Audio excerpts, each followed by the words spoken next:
Doctor Gaikwad diabetes centre Bhosari या ठिकाणी मी मधुमेह तज्ज्ञ म्हणून व फिजिशियन म्हणून रुग्णांची सेवा करत आहे.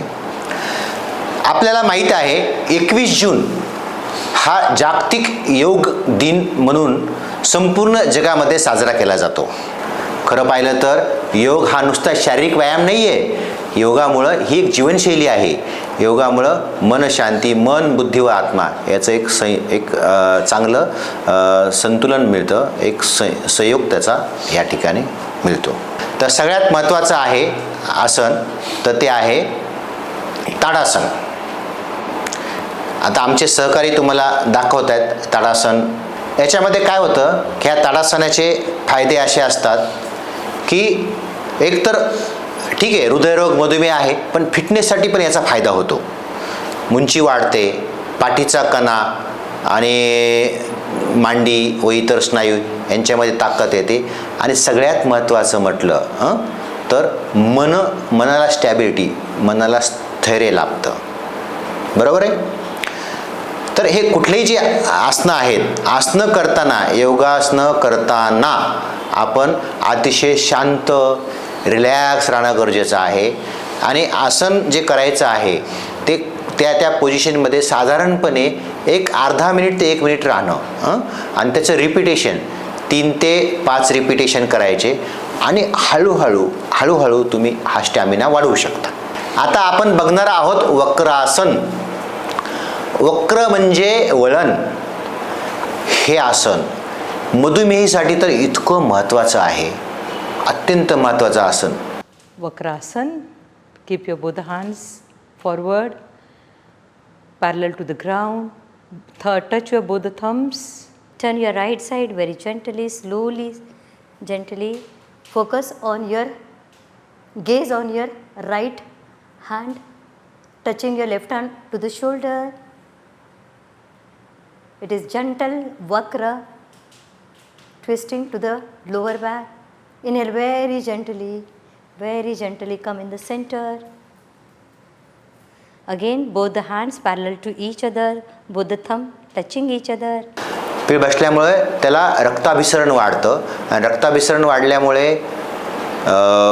इन्सुलिनची निर्मिती जास्त होते.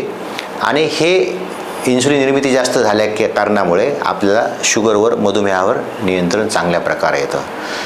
त्याचबरोबर एक पाठीचा कणा आणि कंबर हे स्नायू जे आहेत ते सुद्धा या ठिकाणी ह्या वक्रासनामुळे मजबूत होतात.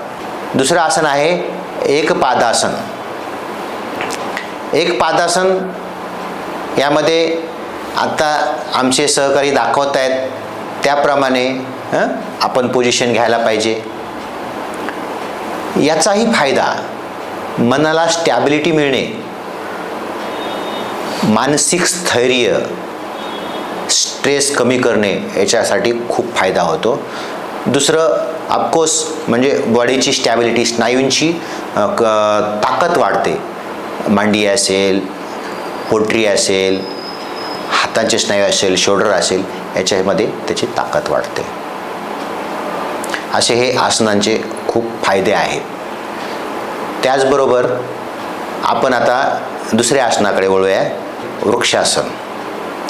खरं पाहिलं तर हे वृक्षासन, ताडासन, एकपादासन ही सगळी जी आसनं आहेत, बघा मॅडम दाखवतात त्याप्रमाणे. Let's start with Vrikshasana. Right leg, inhalation, keep on the groin of left leg. Now both the hands sidewards, inhalation. Join your both the hands, go behind your ears, focus on one point, turn your palms, exhale. Very gently come down, very gently. आता वृक्षासन चालू आहे. ह्या सगळ्या आसनांचा फायदा आपल्याला उंची वाढणे, पाठीचा मणका, स्नायू बळकट होणे आणि सगळ्यात महत्त्वाचं म्हटलं तर मानसिक स्थैर्य, रिलॅक्सेशन वाटणे हे फार गरजेचं आहे. ह्याचा फायदा आपल्याला ह्या तिन्ही आसनामुळं होतो. आता आपण काही आसनं बघितलेत. त्याचबरोबर प्राणायाम अतिशय महत्त्वाचं हे प्राणायाम आहे. याच्यामध्ये खरं पाहिलं तर खऱ्या पद्धतीनं मनाला शांती, ऑक्सिजनचा पुरवठा आणि स्वादुपिंडाला पण स्टिम्युलेशन खूप चांगल्या प्रकारे ह्या प्राणायामामध्ये भेटत असतं. डोपामिन, ऑक्सिटोसिन, सिरोटोनिन, एंडॉर्फिन हे वाढते. या सगळ्या गोष्टीमुळे ब्लड प्रेशर कमी होतं, हृदयरोग कमी होतो, तुमचं थायरॉईडचं प्रमाणसुद्धा, थायरॉईडची निर्मितीसुद्धा व्हायला लागते आणि शुगर तर ऑफकोर्स याच्यामध्ये खूप फायदा आहे.